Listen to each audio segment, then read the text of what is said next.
अभी अभी व्यापक घोटाला जो हुआ था मध्य प्रदेश में, उसे लेकर सजा सुनाई गई है। बरबस हमारा ध्यान अखबार के एक कटिंग पर चला गया कि व्यापक घोटाले में जो आरोपी थे उन्हें कितनी कठोर सजा हुई है।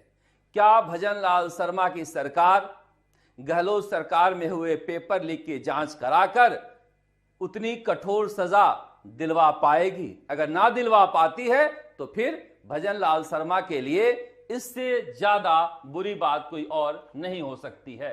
मध्य प्रदेश के व्यापक घोटाले में 12 मुन्ना भाइयों को 5-5 साल की कैद हुई है।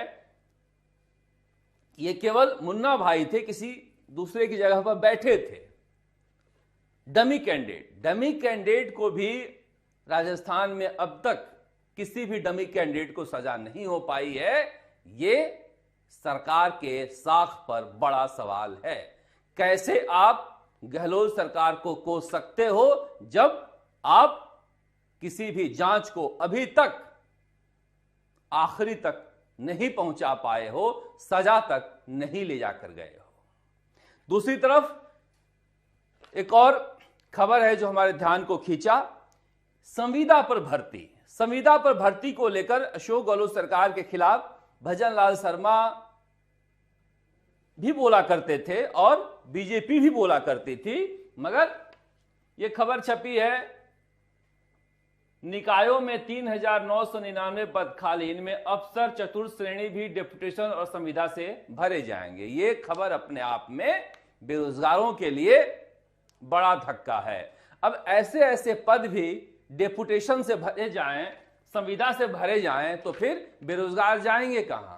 सरकार नौकरियां तो निकाल रही है मगर पद इतने कम रखे जा रहे हैं कि बेरोजगार ना तो ठीक से आंदोलन कर पा रहे हैं, ना ठीक से पढ़ाई कर रहे हैं।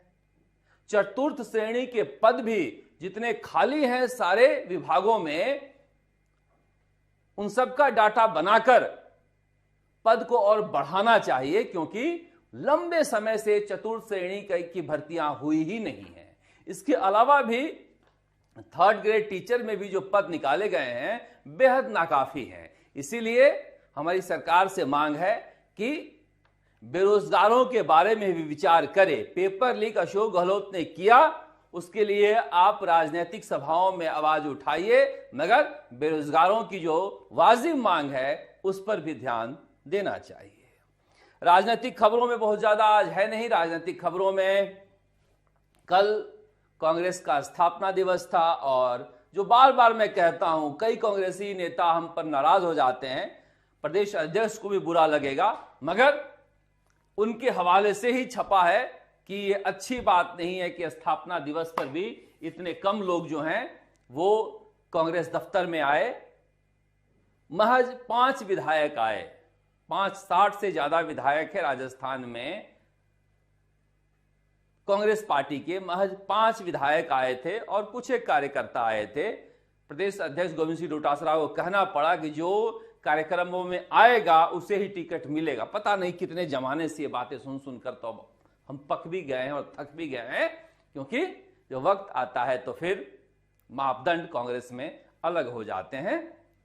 पर ये एक बड़ी चिंता है कि संगठन को लेकर चाहे जो भी आप कह लीजिए कि 51,000 हमारे बीएलए हैं और स्थापना दिवस पर 100 भी नहीं पहुंच पाता है कोई अपने पार्टी के दफ्तर में, तो इससे ज्यादा शर्मनाक क्या है?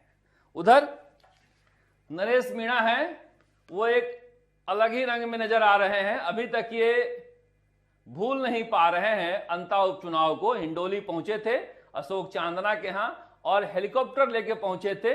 भीड़ तो बहुत कर लेते हैं और भीड़ में इनका कोई सानी नहीं है, और भीड़ देखो इनको लगता है कि अभी तक हम विधायक बने क्यों नहीं। वहां खूब गरजे और बरसे हो अशोक चांदना पर।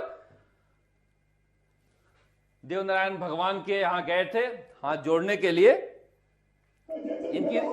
इनकी राजनीति कहां जाएगी अभी तक कुछ तय हो नहीं पा रही है, मगर इनका हेलीकॉप्टर से हिंडौली आना चर्चा का विषय रहा। नए नए नेता हेलीकॉप्टर के जरिए भी अपने समर्थकों को खींचते हैं, यह भी एक तरीका है, मगर फिर भी नरेश मीणा को तस्वीर साफ करनी चाहिए कि उन्हें राजनीति में करना क्या है, आगे बढ़ना कैसे है। उधर तस्वीर एक और आई बांसवाड़ा से, जहां पर सांसद मन्नालाल रावत और जो बाप पार्टी के विधायक हैं, हालांकि वहां पर राजकुमार रोत भी बैठे थे सांसद, आपस में भिड़ गए सब मीटिंग में, और जिस तरह से तू मैं हुई कि बाहर आओ देख लेते हैं, ये लहजा सांसद और विधायक का अच्छा नहीं है। राजनीति में आप आए हैं, आप लाखों लोगों का नेतृत्व करते हो और आपकी भाषा ऐसी है कि बाहर आ जाओ देख लेते हैं, तो फिर आप विधानसभा में और लोकसभा में क्यों बैठे हो। ये शर्मनाक वाकया था, जिसे दिखाना भी हम यहां उचित नहीं समझते हैं। बातचीत का तरीका बेहद सड़क छाप था जो मीटिंग में दिखाई दे रही थी। आप देखते राजस्थान तक। नमस्कार, जयपुर से शरद कुमार।